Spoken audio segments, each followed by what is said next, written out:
वतन की मिट्टी गवाह रहना, गवाह रहना।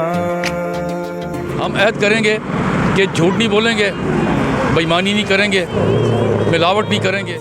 ये कौम जो है, हम अगले साल जब 14 अगस्त आए तो हम कह सकें हाँ यार इस पिछले साल में हमने ये ऐद किया था और हम अब इस पर मुख्तलिफ स्टॉलों पर पॉलिटिकल झंडे भी होते थे, लेकिन इस दफ़ा मैंने देखा किसी भी पॉलिटिकल जो फ्लैग या इस तरह कोई झंडे इसमें नहीं है।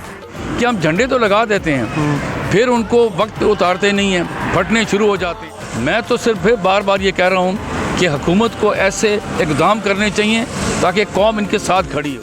कि लोगों में ये तासुर पाया जा रहा है या डिलिबरेटली वो बनाया जा रहा है ये नैरेटिव कि अवाम थोड़ा सा मायूस है मुल्क से और उस तरीके से फिर नहीं निकलते, 14 अगस्त नहीं मनाते।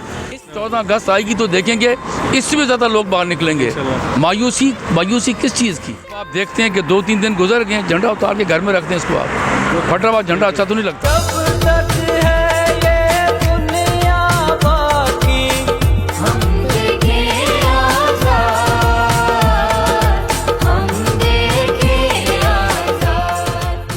नाज़रीन, मेरे साथ एक साहब मौजूद है, इनसे सवाल जवाब करते हैं क्योंकि 2 दिन बाद 14 अगस्त से पाकिस्तान का यौम आज़ादी है और इस हवाले से इनसे सवाल जवाब करेंगे। इनकी इंट्रोडक्शन कौन है और किस तरीके से इस दिन को मनाया जाना चाहिए। और दूसरी बात यह कि जो एक तासुर फैला जा रहा है, जो कियास क्रिएट किया जा रहा है और जो नैरेटिव बिल्ड किया जा रहा है कि कंपेरेटिवली जो पिछले अदवार में हम सेलिब्रेशन करते थे बहुत ज़बरदस्त तरीके से, लेकिन इस दफ़ा हमने नहीं करनी, हमने फ़लाँ चीज़ें करनी और कुछ और भी इसमें पॉलिटिकल कोई मायूसी है या इकनॉमिक मायूसी है, तो इस हवाले से सवाल जवाब करेंगे। दूसरी बात यह कि इनका जो मैसेज है वो भी इनसे जानने की कोशिश करें। अस्सलाम वालेकुम सर। अस्सलाम वालेकुम जी। मेरा नाम शाहिद कियानी है, मैं साबिक सफ़ीर हूँ और आज का दिन सही माने में हम जब 14 अगस्त के नज़दीक जा रहे हैं, बड़ी खुशी का दिन है। लेकिन हमारे लिए ज़रूरी ये है कि हम अहद करें कि 14 अगस्त जो आज़ादी का दिन है, हम अहद करेंगे कि झूठ नहीं बोलेंगे, बेईमानी नहीं करेंगे, मिलावट नहीं करेंगे और जो अपने गरीब लोग हैं उनकी मदद करेंगे। मिसाल के तौर पर मैं कहता हूँ हुकूमत को चाहिए कि बेसिक हेल्थ यूनिट जो गांव के हैं या प्राइमरी स्कूल हैं उनको मजबूत बनाएं, उन पर तवज्जो दें ताकि आपकी जो अगली नस्ल है वो बेहतर निकले, सेहतमंद हो और तालीम याफ्ता हो। अभी आप देखें कि अरशद नदीम जिसने ओलंपिक्स में सोने का तमगा हासिल किया, ज़्यादातर उसकी अपनी काबिश थी, अपनी मेहनत थी। ये हमारे लिए एक सबक है कि हम इस 14 अगस्त को मैं उम्मीद करता हूँ कि हमारे वज़ीर-ए-आज़म साहब ये ऐलान करेंगे कि हम हर गांव के अंदर, हर तहसील के अंदर, हर डिस्ट्रिक्ट के अंदर हम जवान लोगों को तालीम भी देंगे, बेहतर सेहत उनकी बेहतर करेंगे और ये जो सेहत के ये हैं खेलों के जो मैदान में, मिसाल के तौर गांव के अंदर वॉलीबॉल हुआ करता था, सस्ता है, कुछ पैसे लगते नहीं हैं, उस पर हम तवज्जो दें। कबड्डी थी, इस पर तवज्जो दें।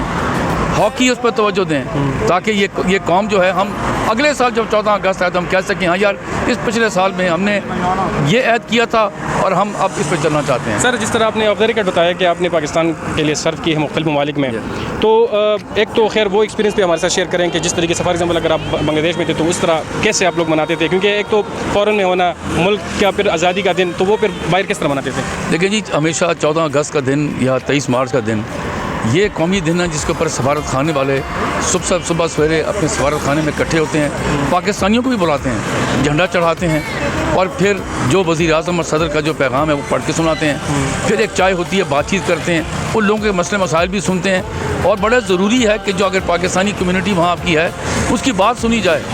अगर उन्हें 10 आपकी कहा कि ये करें, अगर आप 2-3 भी कर देते हैं तो कम से कम आपने जो आपको हुकूमत ने आप पे ट्रस्ट किया था वो आपने पूरा किया। सर, एक और सवाल के तकरीबन मेरे ख्याल में ये पिछले 2-3 सालों से एक नैरेटिव बिल्ड किया जा रहा है कि जो लोग हैं, चाहे वो खैबर पख्तूनख्वा के लोग हैं या पंजाब के लोग हैं या ओवरऑल अगर मैं बात कर लूँ जनरली, तो कि लोगों में ये तासुर पाया जा रहा है या डिलिबरेटली वो बनाया जा रहा है ये नैरेटिव कि अवाम थोड़ा सा मायूस है मुल्क से और उस तरीके से फिर नहीं निकलते, 14 अगस्त नहीं मनाते। इसमें कितनी सदाकत है? अगर सदाकत है तो फिर क्यों है? इसमें कोई सदाकत नहीं है। अभी आज देखें ना, क्या आज 2-3 दिन रहते हैं, ये मेरे साथ मेरे जो घर में हैं, ये इनका नाम है हमाद है, एजाज़ है, रमज़ान है और ये जो मेरे साथ हैं ये बाहर निकले हैं, इनके कहने पे निकले हैं। अभी आप 14 अगस्त आएगी तो देखेंगे इससे भी ज़्यादा लोग बाहर निकलेंगे। मायूसी किस चीज़ की? ठीक है ना। मैं तो सिर्फ बार बार ये कह रहा हूँ कि हुकूमत को ऐसे इक़दाम करने चाहिए ताकि कौम इनके साथ खड़ी हो, लेकिन कौम को भी ये चाहिए कि बेईमानी, झूठ, मिलावट ये ना करें, जिसकी वजह। और क्यों मैं वजह पता क्यों बताता हूँ? हम मुसलमान हैं, कुरान में तो इस मुतल्लिक बिल्कुल चीज़ें वाज़ेह कर दी गई हैं।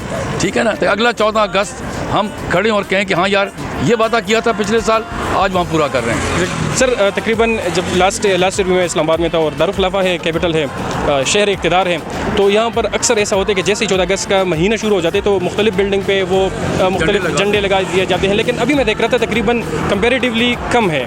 ये भी एक है कि आई डोंट नो कि इसका क्या रीज़न है।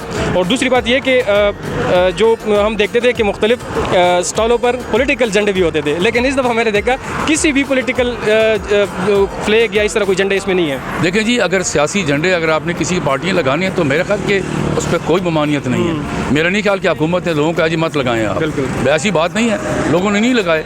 लेकिन एक बात मैं झंडे पाकिस्तान लगाने पर मैं तवज्जो लोगों की दिलाना दूँगा कि हम झंडे तो लगा देते हैं, फिर उनको वक्त पे उतारते नहीं हैं, फटने शुरू हो जाते हैं। ये चीज़ बड़ी ज़रूरी है, उसकी एक इज़्ज़त है। ऊपर लगाया है ना आपने झंडा, ठीक है ना, तो उसकी इज़्ज़त करें। जब आप देखते हैं कि 2-3 दिन गुजर गए, झंडा उतार के घर में रखते हैं इसको, आप फटा हुआ झंडा अच्छा तो नहीं लगता। एग्जैक्टली। बहुत शुक्रिया, थैंक यू सो मच। ये थे हमारे साथ फॉर्मर एम्बेसडर जिन्होंने पाकिस्तान को सर्व किया है मुख्तलिफ ममालिक में, और इनका जो मैसेज था कि आप लोगों ने अगर झंडे ख़रीदने हैं तो फिर इसकी हिफाजत हमारे ऊपर अवलीन फरीज़ा भी है। ऐसा ना हो कि 14 अगस्त के बाद फिर वो गलियों में, नालियों में और मुख्तलिफ जिस तरह होता है, अनफॉर्चुनेटली ये होता है हमारे माशरे में।